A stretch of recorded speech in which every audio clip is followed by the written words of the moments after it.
देख रहे हैं जी बिजनेस, आपके साथ मैं हूं अनुया यादव। शेयर बाजार में आज का कारोबार अपने आप में मिसाल है। शुरुआत हुई तो सेंसेक्स के 1200 अंकों से ज्यादा गिरावट के साथ, लेकिन बंद होते होते सेंसेक्स ने अपनी पूरी गिरावट को रिकवर कर लिया। सेंसेक्स निचले स्तरों से 713 अंक, निफ्टी निचले स्तरों से 222 अंक रिकवर होकर बंद हुए। छोटे मझोले शेयरों की जोरदार पिटाई हुई, लेकिन स्मॉल कैप और मिड कैप इंडेक्स में भी निचले स्तरों से रिकवरी दिखी। कारोबार खत्म होने पर सेंसेक्स 561 और निफ्टी 168 अंक की गिरावट के साथ बंद हुए।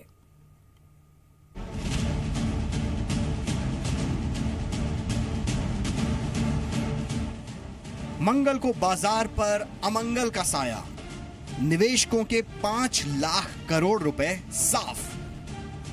बजट के बाद पिछले 3 सेशन से चली आ रही बाजार की गिरावट मंगलवार को और गहरा गई। 9:15 बजे जैसे ही बाजार खुले, औंधे मुंह गिर गए।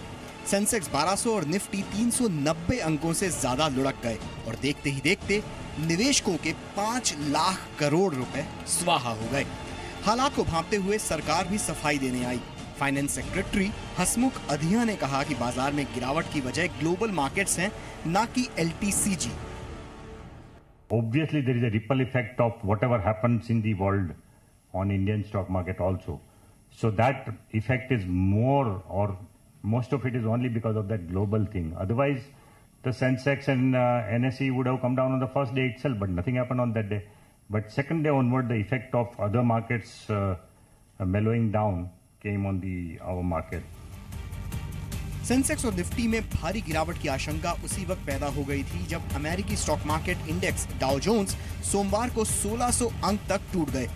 सोमवार को डाउ जोन्स 1175 अंक गिरकर 24,346 पर बंद हुआ। अमेरिकी इतिहास में सबसे बड़ी गिरावट है। अमेरिकी बाजार अपने शिखर से 7% से ज्यादा गिर चुके हैं। इससे पहले 29 सितंबर साल 2008 को डाउ 778 अंक टूटा था। अमेरिकी बाजारों में गिरावट का असर एशियाई मार्केट पर भी पड़ा और हांगकांग और जापान के शेयर बाजारों में 1200 पॉइंट की गिरावट देखी गई। स्टॉक मार्केट में ऐसा बवंडर उठा कि बड़े बड़े सूरमा भी उड़ गए। राकेश झुनझुनवाला और डॉली खन्ना जैसे दिग्गजों को भी भारी नुकसान हुआ।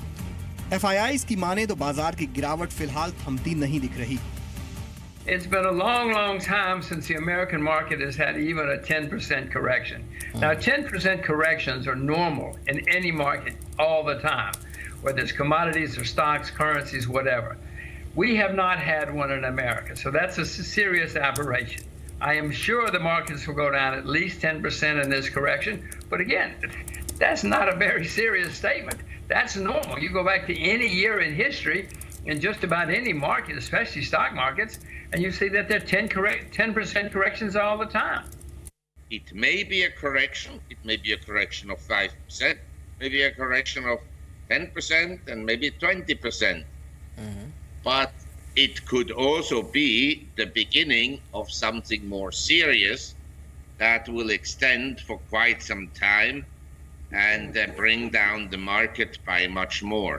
Yeah, I think if there's a decline in emerging markets broadly, it's going to be a function of redemptions, frankly, in index-based investors that have in passive investing, ETFs and so forth, have sucked up so much liquidity, and a sell-off can affect them. A broad emerging markets fund, for example, that holds India, is going to impact the Indian investment. There's been a lot of investing by foreign investors in India's debt markets. 1 फरवरी को पेश हुए budget में सरकार ने listed शेयरों के मुनाफे पर 10% LTCG लगाने का ऐलान किया था। LTCG के सदमे से बाजार उबरा भी नहीं था कि अंतर्राष्ट्रीय बाजारों में गिरावट का दौर शुरू हो गया और भारतीय बाजार डबल झटके के शिकार हो गए। फिलहाल रिटेल निवेशकों के लिए एक्सपर्ट की राय है कि ऐसे बाजार में एंट्री से पहले काफी सावधानी बरतें। ब्यूरो रिपोर्ट, जी मीडिया। और सीधा आपको मेरे सहयोगी अंचल के पास लिए चलते हैं। अंचल, आज की जो ये रोलर कोस्टर राइड रही, आखिर अब बाजार के दिग्गजों का क्या कुछ कहना है? खुद जिम रॉजर्स, मार्क फेबर जैसे जो दिग्गज थे वो चैनल पर आए और उन्होंने बताया कि 10 से 20% की गिरावट बाजार में हो सकती है और इसके पीछे LTCG टैक्स को लेकर भी उन्होंने साफ किया कि जो FII इन्वेस्टमेंट है उस पर काफी असर पड़ेगा। क्या उसका असर दिखने को मिला बाजार पर? देखिए, कई सारे ट्रिगर्स थे, छोटे बड़े सब मिलाकर एक साथ आज प्ले आउट होते हुए दिखे। डेफिनेटली LTCG का ओवरहैंग तो था ही, लेकिन वहीं दूसरी ओर US में जो बिकवाली हुई उसकी वजह से आज बाजार निफ्टी स्पेशली 10,300 के नीचे खुला। लेकिन अच्छी चीज थी, टुवर्ड सेकेंड हाफ बाजार बंद होते होते एक रिकवरी भी दिखी। सभी सेक्टर इंडेक्स बेशक लाल निशान में बंद हुए, लेकिन इन सभी में एक सिल्वर लाइनिंग थी। NBFC स्पेस, ये वो स्पेस था जो सबसे ज्यादा पिटा था शुरुआती ट्रेड में, वहां पे एक अच्छी खासी रिकवरी आती हुई दिखी।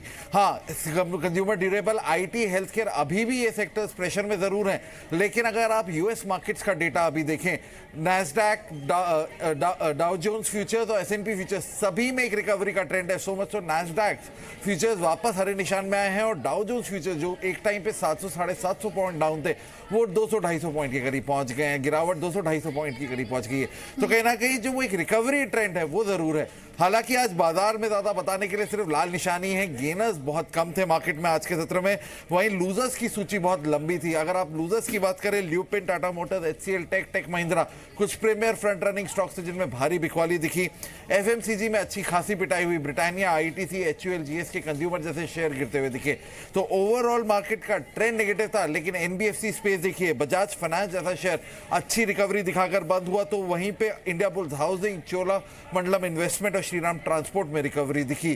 कुछ छोटे शेयरों में एक अच्छा मूव था, Bhushan steel, Manali petro, JHS, सेवनगार्ड जैसे शेयरों में एक स्ट्रॉन्ग मूव देखने को मिला। जी, बहुत बहुत शुक्रिया अंचल इस तमाम अपडेट को हम तक पहुंचाने के लिए।